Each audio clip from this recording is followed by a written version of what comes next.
Hello and welcome again. I am on the roll answering questions today from my YouTube channel, and the second question that was asked was, how did I discover narcissistic abuse? And I hesitated before answering this question because I'm wondering how relevant it is really. Maybe not how relevant, because it is relevant to this channel, but I didn't want to make my story so important.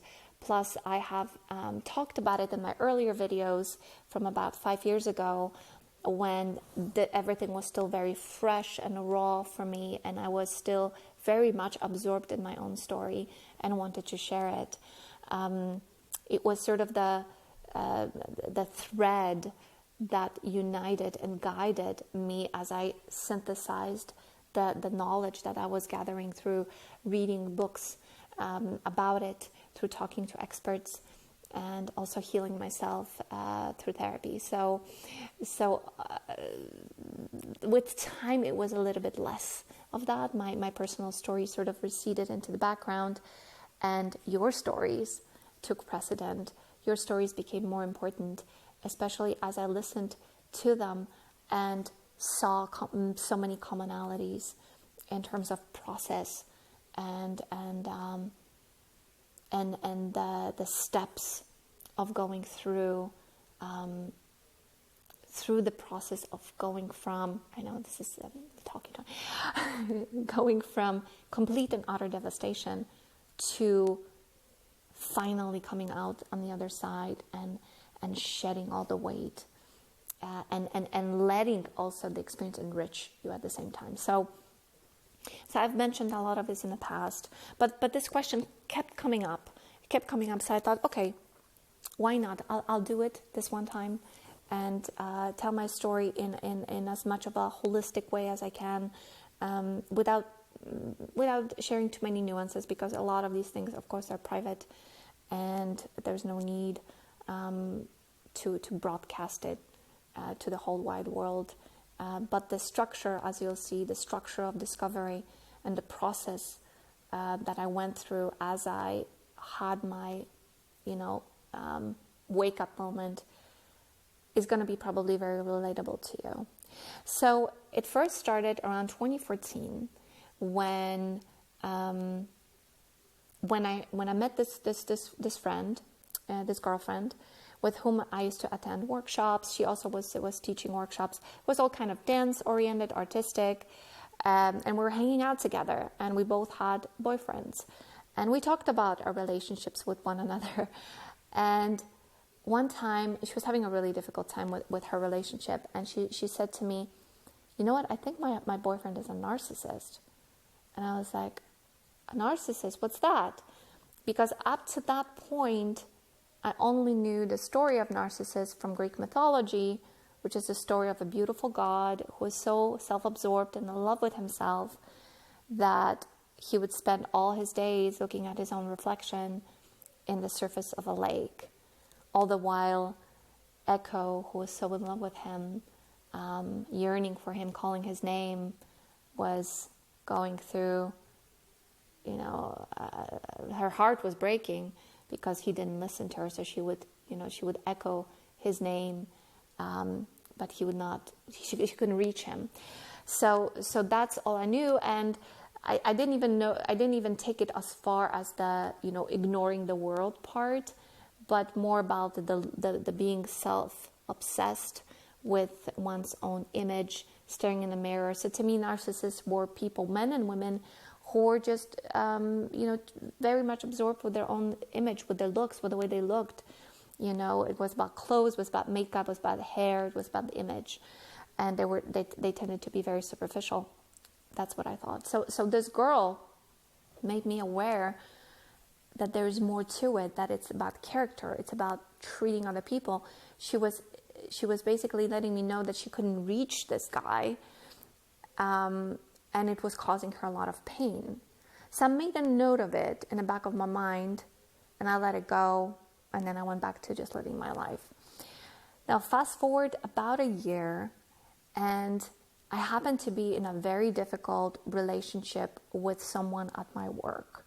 It was a work relationship, but it was so draining and difficult, and I felt like I was losing my mind, and I just couldn't put my finger on it. I felt guilty. I felt like I was going crazy.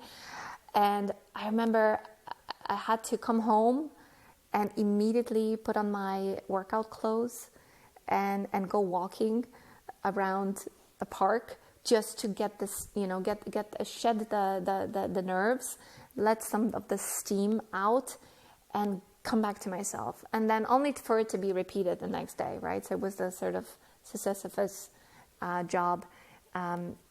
Didn't lead very far. But I remember during one of those walks, I had a brainwave, and I thought, narcissist. And I remembered what this girlfriend told me, and I'm like, oh my God, it sounds like this person. Because I could never get through to them. Like, they were so in their own, trapped in their own reality.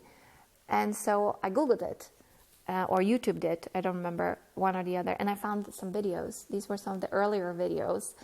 These were videos of Richard Grannon and Dana Morningstar, and I became fascinated with what they were saying. After a couple months, I had them on replay. I was on their channel, listening to all the videos, all the series they were recording, and I was blown away. And I was also seeing that there were quite a few characters in my life who exhibited these traits and who have given me a difficult time, similar to what I was going through with this person at work. And that fascination lasted a couple of months. Then I changed jobs. This person was no longer an issue, forgot about it, and moved on. Now fast forward another year, and it was a year during which I decided to leave the United States and come to Europe for 1 year. I've worked at this stage. I've worked in corporate America for about 12 years, and I felt like I needed to have my own sort of self-created sabbatical. I was planning to quit the job that I was working in at the time, and I was working on a book, and I thought I wanted to do my own sort of eat, pray, love adventure. And I thought I'd give myself a year, spend 4 months in Poland, where I had a family wedding to attend to, and I also wanted to spend some time with my parents. And then I was going to go to Asia, and then I was going to go to Greece. And that was the plan. Now, I was going to leave in July. And in May, I met someone who changed the trajectory of my life. Because it was a person who reminded me, first of all, it was absolutely fascinating and incredibly intelligent, and I'm a sucker for intelligence, for intelligent people, and confidence. So it was very confident, very smart, and I just loved listening to what he had to say. We were initially going to do a project together, but then it quickly became personal, and I felt, and to me that was flattering. I became like almost, obsessed with the idea that this person was so interested in me. And when I noticed, because everything was happening very, very quickly, which is a big red flag, that the dynamic and the way that he was very much reminding me of another relationship I was in. It was a long relationship. It was a very difficult relationship, which I felt brainwashed me. Because when I entered that relationship, I was very young, but I had a specific way of being, if I may. I had my passions. I had a certain way of looking at the world. I was very curious. I was full of life. I had big dreams. And when I came out of that relationship, I was a shadow of myself. I didn't know who I was. I was very lost. And for a long time, I felt very unbalanced. And I didn't really know what I was doing. But because of how painful it was, how difficult it was, and how incomprehensible it was, how confusing it was, because I didn't know what I was dealing with at the time, I wanted to sort of put it behind me, forget about it, and move on. So I did. I moved on. And my life started to take a new shape, take a new form, although it all still felt kind of disjointed. And this person shows up. And suddenly my life just becomes this very intense ride. I literally feel like many of you tell me about, it's like suddenly you live in a movie. It's an altered reality. Everything warps, And And he was reminding me of this other relationship that I was in years before, that was long and very much changed me on the inside. And I was weird. I'm like, no, they're like two different people, but yet they're so similar. They had nothing in common, and yet they were so similar. And I was having dreams about my ex. And suddenly I had this thought, and it was a really weird thought. I'm going to share it with you because you may relate to that thought in some way, but it was a thought that, wait, what if me entering this new relationship will in some way heal the past? It will in some way make everything that I went through with this other man that was so destabilizing and crazy making, it will make it make sense. I don't know where these thoughts were coming from, but they were strong. And it was just one of the many things that made me minimize the early red flags that were showing up at an alarming speed with this person. This relationship was very short. It lasted only 4 months, 2 of which I spent away from, like in a different country. So you don't need a lot of time, to go through a lot of trauma. So all of that was happening while I was I was being made to feel that I was in the center of this person's world. All the while he was telling me how victimized he was throughout his life, how no one understood him, how I was the only one who could understand him. I was the special one. I was the chosen one. I was, right, like a twin flame, anyone? Spiritual mate, anyone? It was like that. It took on cosmic dimensions. And part of me was sort of laughing at it, going like, this is crazy. But another part of me was going, oh, what if that's true? What if this really is that magnanimous, that important, that big, because it sure felt really intense. I was living on adrenaline, oxytocin, and dopamine. That's what I was eating for breakfast, lunch, and dinner. And there was so much of this person in my life. He saturated everything, that when he wasn't there, even for a moment, I felt very empty, and I felt as if a part of me was missing. So I invested myself emotionally very quickly. I didn't even know how it happened. It just happened. And there was a lot of contact all the time, texts, phone calls, nonstop, which made me feel very important, very special. I didn't know it was a form of control. So when then there was a lag in communication, I felt very insecure and scared. So all of this was happening while I was hearing a lot about this person's story, personal story. So much so, at first it was me talking because he was very curious about me. And of course he used the oldest trick in the book called mirroring, in which when he asked me about what I want in life, he says, me too. What I like was me too. And what I didn't like, me too, right? It was like we were the same person in 2 different bodies, which of course he was doing that to other people. When he met them, he liked all the things they liked. This is how they operate. So I didn't know that at the time. So I was feeling very close with this person. I felt like I just met someone who really understood me and who I really understood well. And at some point he began to really take over the mic and tell me about his story. He loved talking about himself, loved it. But what happened as a result of it is that his story became very inconsistent. There were maybe not very, there were nuances, let's say that I was picking up on, and I started to question him about that. And at first he would like explain to me like he would to a child that I wasn't saying that, I meant it this way, you misinterpreted, you didn't hear me right, like it was me, I was the one with the problem, I didn't hear right. I made an assumption. I did, okay, fine, no problem, I'll take that. That was the initial way, and then when I continued asking questions that were not comfortable, I was met with aggression.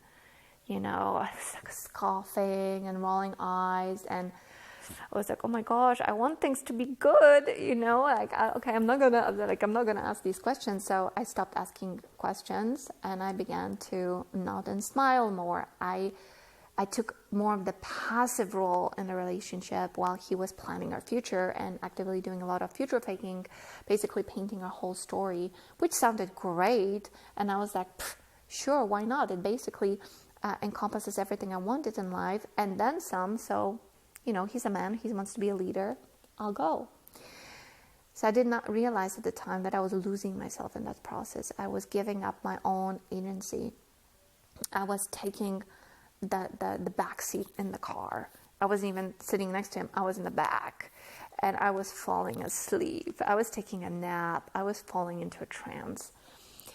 So that's what happened next. And then came the time of us parting, because I was going to come to Poland and spend time here with my family. He was going to join me later, but during the break, this wasn't really a break. Phone calls all the time, texts all the time. Where were you? What were you doing? This was going to be the time when I was going to write my book, and I'd write 2 sentences and that would be it. I was exhausted to do any creative work, really. And of course I was missing him, and I was starting to get worried about what was happening over there, while I was here. And triangulation, of course, that started early already, but at that time it became really pronounced, with him mentioning other women that were contacting him, basically making me feel guilty that I was away and making me feel very insecure. So fast forward, I decided to come out and meet him, make it a surprise. I thought it would be great. Turned out it was a terrible idea. He was not all happy. I became more aggressive, and all of it culminated with me having to run away in the middle of the night. Well, quite frankly, fearing for my life. It was seriously like from a thriller movie, a scene from a thriller movie. And the next day, I had to spend the night at a hotel because I wasn't feeling safe. I called my mom, and she told me to escape. And the way I was able to escape was by, I admit, it was a manipulation. I begged him to stay, so knowing very well that he would leave. So I begged him to stay. He left. This was my opening. I packed up and I left. And the next morning I woke up feeling like, I didn't want to wake up. It was just my whole world, everything was upside down. Looking at it now, of course, I'm like, oh God, thank God, this was my my saving grace. This was my exit ramp. But back then, I felt like my whole life was in pieces. Of course, I didn't know who I was anymore. I'm like, how could someone do that? What did I do? Was it my fault? And I had another brainwave, and narcissism, boom, that just sort of, that word began flashing on the screen on my mind. So I quickly put it into YouTube, and by then there were many more videos about it, and I drove from his state to my state. It was like a 7-hour long drive, listening to 7 hours worth of videos, feeling much better, but still it would take me another few months before I was able to gather myself. Because what this did is, it didn't only end this relationship, it made me realize how misconstructed psychologically, how put together, how weakly put together, gosh, I don't know how to say it, but how the inner structures of my being, how weak they were. And I don't know to this day if that was really the case, because I remember growing up, I had a pretty strong character. I knew who I was, but I think these 2 relationships took their toll to the point where I realized how much I've invested myself in other people, and how that ended up blowing up like a big neutron bomb, leaving behind just scraps. So I literally found myself, and I've said this in many other videos because this metaphor is just my favorite one, standing in the middle of a ground that's just ripped apart by an earthquake and a hurricane at once.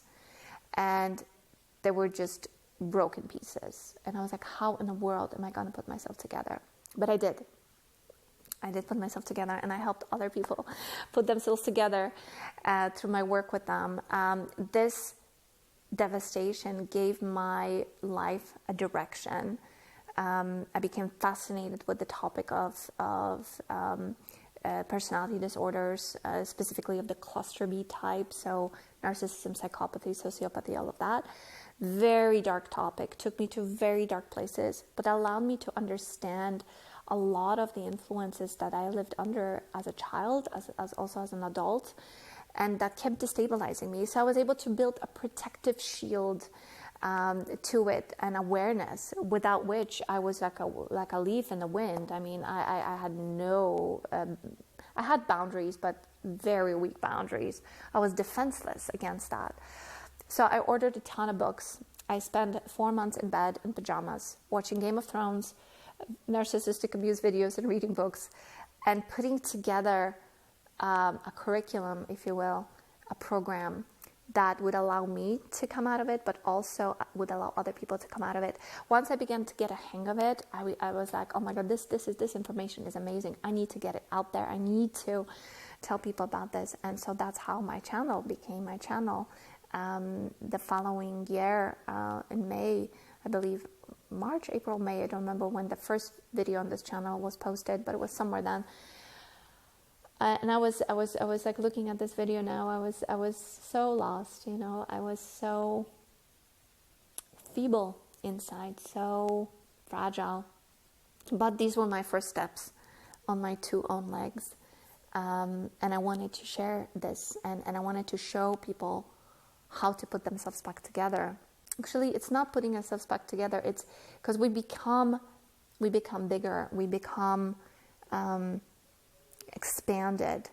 The golden glue that glues the pieces back together adds so much substance to who we are. Not to mention all the additional experiences we go through, the people that come to our life as we go through this process, that they really turn us into a much more whole human beings. At least that's how I feel. This was the topic of the video I just recorded. You know, where does the path of narcissistic abuse lead? So you can watch that. I just recorded it before this one. And then the next one I will be talking about is the role of society and culture on our personal relationship, because everything is connected. You know, we absorb the world through our senses, and these days we live in a world where narcissism is quite normalized. It will probably become more so before we go through a shock awakening as a society, which I think is coming eventually. Don't know when, don't know how exactly it's going to happen, but awareness is spreading, and psychology is really progressing. But, you know, what we're doing here in the dark corners of the internet is not yet mainstream. So it's going to take a while before our lawyers, our doctors, our judges, police, and other important parts of our society that keep our society together. If we don't lose it before altogether, because we're going through a crazy time right now, before they know about it and before it can be recognized for the incredibly destructive force that it is, right? So I'll talk about that next. For now, this is it. I hope this was helpful. I look forward to your questions, comments, and if you'd like to work with me, my information is down below. I have a website, which is mysoulgps.org, and you can find a way to work with me then. And of course, if you know anyone who could benefit from this video, because I know these personal stories can be sometimes really, really helpful on the journey of finding a way out, then please do share it. I will be greatly appreciative of that. Thank you so much. And if you've been here with me for some time, and if you've followed my journey, then welcome. It's really good to see you. And I will look forward to seeing you in the next video. Take good care. Bye-bye.